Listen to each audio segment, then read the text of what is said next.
Hi guys, it's Kate here again. The lighting is somewhat better now because it's during the day, so I hope you're all able to see me fine. So I'm here today to talk to you about Wives and Daughters by Elizabeth Gaskell.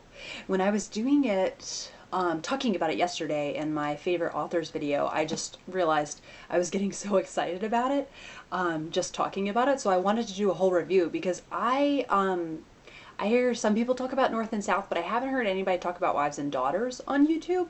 So I just wanted to talk about it and hopefully spread the Elizabeth Gaskell fandomness around. So Wives and Daughters was written from 1864 to 1866. It was serialized in a newspaper like A Christmas Carol or Great Expectations, where it was published in different little chapters. There are 60 chapters, and it's set in the 1830s in the English countryside. So the main plot is there's Molly Gibson, the main character, whose mother passed away when she was a child, and when she's coming into her late teen years, her father decides that it will be good for her if he marries someone because he thinks she needs someone to help kind of be her moral compass. So he marries Hyacinth, and Hyacinth has a daughter named Cynthia, who is Molly's age.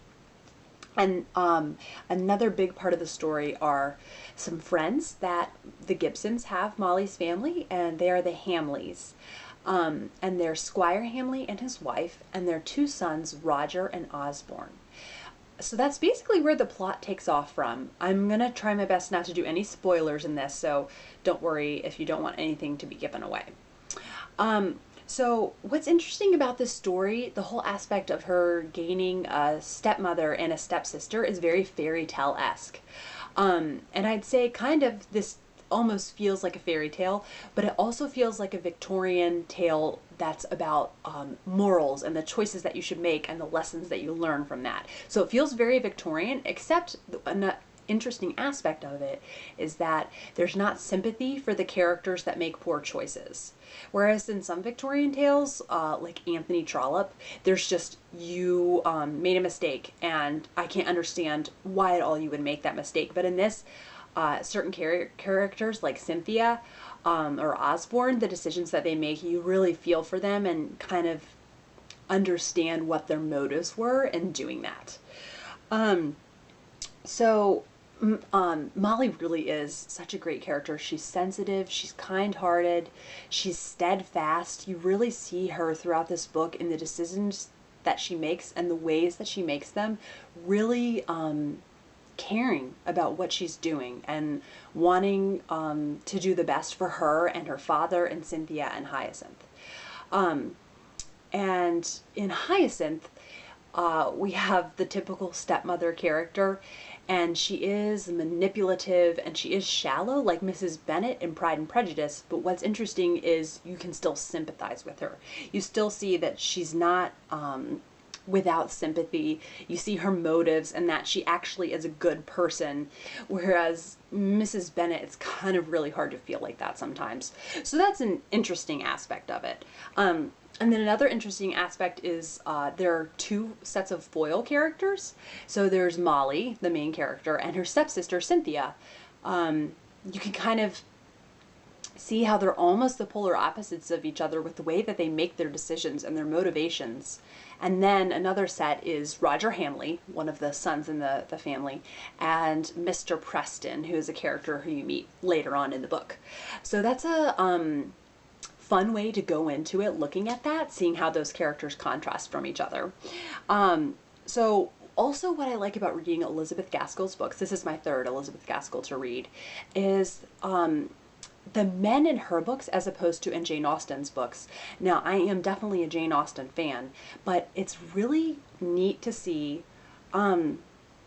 kind of active and hardworking men in these novels. Roger Hamley is making a name for himself. He doesn't just necessarily have this huge fortune that he's already set to go with, or his brother Osborne. They're both kind of trying to make a name for themselves, and it's neat to see their passions and their interests, and that's a fun element of the book, is Molly and Roger's interest in nature. So early on in the book, Molly comes to stay with them, and she really, her love for nature is nurtured in this, seeing it through Roger's eyes, and sometimes he brings her specimens, and so that's a cool aspect to see, and you wouldn't see it if it was in the city necessarily. So this is really a picture of country life in Victorian England. So you're really able to see them, see beautiful landscapes and look at insects through microscopes and finding wasps' nests. So that's a neat aspect, and just kind of their relationship to nature. And so, you know, Molly has this great passion and interest in nature, whereas Cynthia, not so much. It's not really for her. So I would say 4 elements of this book are romance, secrets, scandals, and reconciliations. So those are really interesting scenarios for characters to be in. So you kind of see these different elements of all these characters. So that's a neat part of it. And I think if you like Jane Austen, or if you like Charles Dickens, you'll like this. So if Jane Austen is a little heavy on the romance for you, which Jane Austen isn't just about romance, but that's a conversation for another day, then I think you'll like this, because romance is definitely an aspect of it, but it's not the only thing that's a part of this book. And it's just basically the human experience seen through the lens of country life in England. So there is some traveling to the city, but it's not the biggest part of it. And I thought I would tell you guys, one of my favorite quotes from this is, "I won't say she was being very silly, but one of us was being very silly, and it wasn't me." So there's different little witty remarks throughout the book. And the thing to note, though, before reading this is that Elizabeth Gaskell actually died before finishing this. But not to worry, because I have seen some reviews on Goodreads, like I was looking around, and there are some people who would say that they weren't satisfied because it wasn't finished, but because it was so close to the ending, and like she told someone how it was going to end, it didn't really bug me. And later on I'll do a review of the BBC miniseries of this for my Period Drama Wednesdays that I'm starting, and I'll talk more about that. So maybe because I watched the miniseries first, it didn't really bug me, but I guess it just felt like we know what's going to happen, and so it doesn't really bother me. I know how it's going to end, and there was enough of that already coming in what she had written that it didn't really bother me. So yes, this is one of the few 5 out of 5 star reads that I've had. It's very, very good. And what is her name?